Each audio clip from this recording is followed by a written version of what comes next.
गुरु गोबिंद सिंह साहिब के छोटे साहिबजादों बाबा जोरावर सिंह और बाबा फतेह सिंह जी की लासानी शहादत को समर्पित है।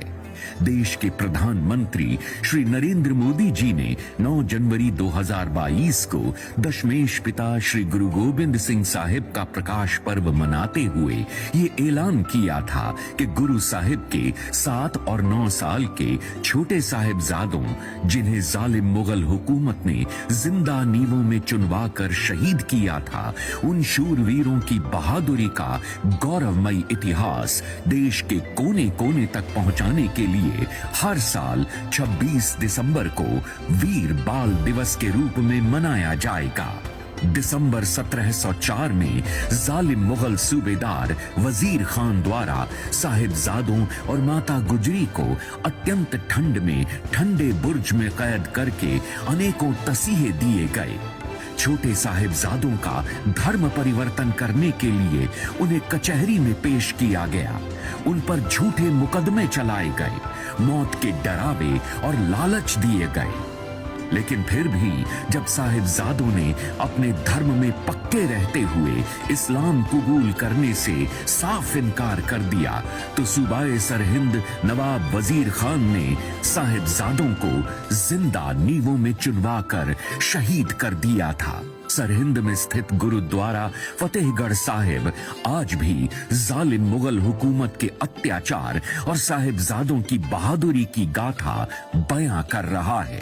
माननीय प्रधानमंत्री नरेंद्र मोदी ने इससे पहले श्री गुरु गोबिंद सिंह जी का 350वां प्रकाश पर्व भी भारतवर्ष में श्रद्धा और भावना से मनाया था। ये भी पहली बार हुआ है कि देश के प्रधानमंत्री द्वारा साहिबजादों के दादाजी 9वें पातशाह श्री गुरु तेग बहादुर जी का 400वां प्रकाश पर्व उसी लाल किले पर मनाया गया जिस लाल किले से गुरु जी की शहादत का फरमान सुनाया गया था। देश के प्रधानमंत्री ने लाल किले से भारतवासियों को बताया था कि श्री गुरु तेग बहादुर जी ने तिलक, जनेऊ और धर्म की आजादी के लिए अपने 3 सेवकों के साथ दिल्ली के चांदनी चौक में बेमिसाल कुर्बानी दी थी। प्रधानमंत्री नरेंद्र मोदी जी हमेशा से ही इस बात के धारक रहे हैं कि सिख गुरु साहिबानों की बड़ी कुर्बानियों की जानकारी हर घर तक पहुंचनी चाहिए। इसी लड़ी में उन्होंने श्री गुरु नानक देव जी का 550वां प्रकाश पर्व बड़े स्तर पर मनाया था। ये भी पहली बार हुआ था कि अलग अलग देशों की एम्बेसियों, समस्त भारत के गवर्नरों, मुख्यमंत्रियों द्वारा श्री गुरु नानक देव जी का 550वां प्रकाश पर्व मनाया गया।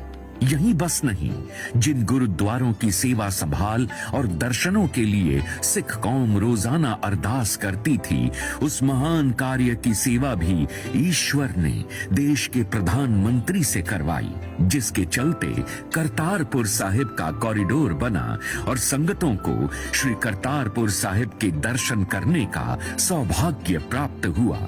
प्रधानमंत्री श्री नरेंद्र मोदी जी ने श्री हरमंदिर साहिब में FCR की सुविधा शुरू करवाई, जिससे विदेशों में रहने वाले सिखों को अपना दसवंध श्री हरमंदिर साहिब पहुंचाने में बड़ी सहूलत मिली। श्री हेमकुंड साहिब जाने वाली संगतों की सहूलत के लिए रोपवे प्रोजेक्ट का शिलान्यास किया, जिससे श्रद्धालु 3 दिनों की यात्रा कुछ ही घंटों में पूरी कर सकेंगे। 1984 के सिख कत्लेआम के पीड़ितों को इंसाफ दिलाने के लिए एक नई SIT का गठन करके दोषियों को जेल की सलाखों के पीछे पहुंचाया। 1980 के काले दौर में ब्लैक लिस्ट जारी कर जिन सिखों को देश आने से रोका गया था, उस काली सूची को खत्म करवाया। अफगानिस्तान में तालिबान का राज आने पर सिखों को मुल्क छोड़ने के लिए मजबूर होना पड़ा, तो प्रधानमंत्री जी द्वारा एयरफोर्स के हवाई जहाज भेजकर श्री गुरु ग्रंथ साहिब तथा सिखों को भारत लाया गया। प्रधानमंत्री जी, आपका धन्यवाद है कि वीर बाल दिवस के ऐतिहासिक समागम द्वारा आपने साहिबजादों की महान शहादत के गौरवमयी इतिहास की अलग अलग भाषाओं में डिजिटल प्रदर्शनी तैयार करवाकर भारत के 14,92,000 स्कूलों, पेट्रोल पंपों, मेट्रो स्टेशनों, हवाई अड्डों के साथ साथ विमेन एंड चाइल्ड वेलफेयर द्वारा जगह जगह प्रदर्शित करवाकर संसार भर के लोगों तक पहुंचाने का सराहनीय कार्य किया है।